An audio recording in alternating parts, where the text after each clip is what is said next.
look, I've been trying to warn the world, and it's just like those old people, like my grandparents used to tell me when my grandmother was cooking. Hey, don't touch that oven, it's hot. And then you have to learn. You touch the oven, then it get burnt. This is what's about to happen to all the people that are doubting or having something to say about whether or not Russell Westbrook and LeBron James are going to work on the court. Yes, it's going to work, okay? Russell Westbrook has proven us that he is a guy that is willing to facilitate for others. LeBron James don't want to carry that load no more. LeBron James has showed us that he could play alongside another non-shooting superstar like he did with Dwayne Wade and still win championships. Look, to all the people that are doubting Russ and LeBron and the Lakers, answer this.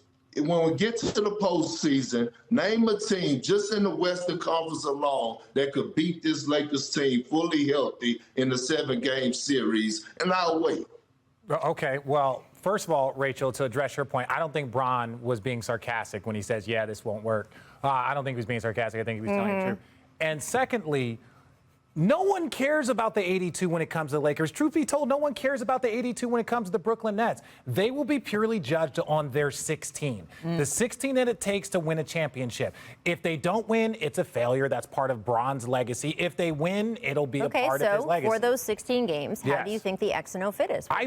This is what's crazy. People that try and compare him to D. Wade is completely false because D. Wade was a high-level defender. He was more of a, I'm not going to drive. He might not even shoot that many threes. Well, Russ will shoot threes regardless of what his percentage says. He knocks down shots. He's a high-level player. But no one knows. I don't think we've ever seen a pairing like these two, like LeBron and Russell Westbrook, with the same type of expectations of, like, it's either championship or bust. So while Perk is going to tell us, like, I've been telling you guys and I've been warning everybody, that was my Perk voice, I don't know what it's going to do, and we're only going to be able to really figure it out in 16. But did the Nets have those expectations, that sort of matchup of Kevin Durant, Kyrie Irving, James Harden? I feel like that was immediately, but I did look at those. That's the Richard I got you. I love that. This is the highlight of my day. Check. Done. When you look at Dwayne Wade's shooting, right? All right. He shot 29% career 29% three-point shooter for his career. Russ at 32%. So it's a little bit better. But then I was looking at all these numbers and thinking about it, and I was like, you know what? I don't know if I care. I want it to work. Narrative-wise, looking at it, I want it to work. So I want something to look forward to watching. What duo, to your point about expectations around the league, what duo, trio, when you add Anthony Davis into it and the rest of it, has this much excitement about it heading into this season? I'm excited to watch this. Well, God, that face. Yes, we're glad that. But this is the other thing. Go back and look at the Miami Heat lineup.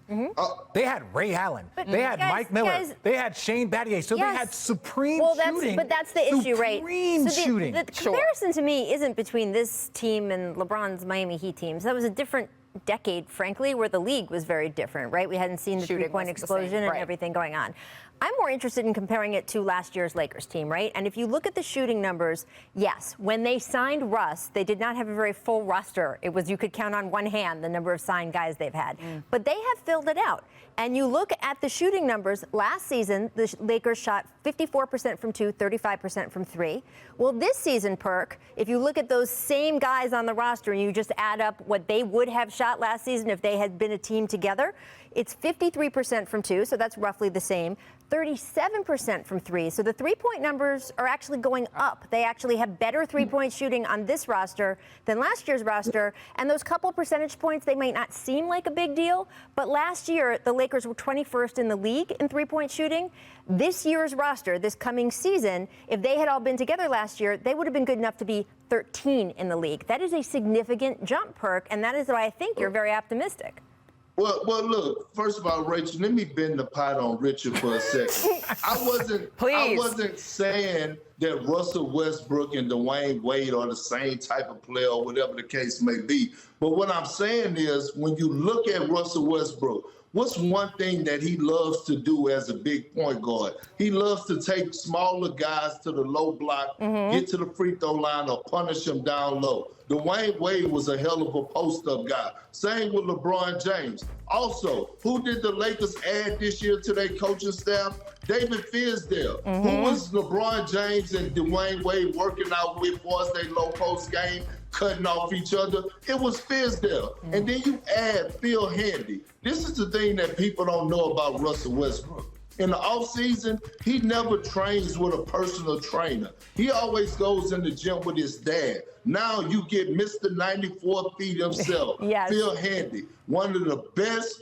player development coaches in the game, if not the best player development coach in the game. And now he gets to get his hands on Russell Westbrook and fine-tune and work on a few things on how to step into his jump shot instead of shooting his shot off 2 feet straight up and down. We're going to change his shot formula 13 years in. You know what Phil Handy did for your game. Well, look, no. Listen, I'm RJ. not disrespecting Phil Handy. The only thing I'm saying, and to Rachel's point, when you put the group together and you look at it, it's going to come down to possession basketball when you're talking about winning a championship. And as long as they play the right type of possession basketball, then I think that they're either one or they're number two behind the Brooklyn Nets. Well, you just see the roster construction too. Look, LeBron's first season here in Los Angeles, the Lakers came out and said it. They said, we're going to try something different. We don't think we need to put a lot of shooting around LeBron.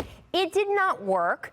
They made a big course correct there, and they have clearly decided, you know what has been true of LeBron his whole career, that he needs shooters around him? Maybe we should just go with that. And if you look at the numbers for this roster, they are better than advertised. Once you add in those new younger players that they got, not in the first day of free agency, but in the second and third day of free agency, again, their three-point shooting numbers have actually ticked up from last season. I'm with you, Perk, on Phil Handy. I mean, everywhere that man goes, championship rings follow.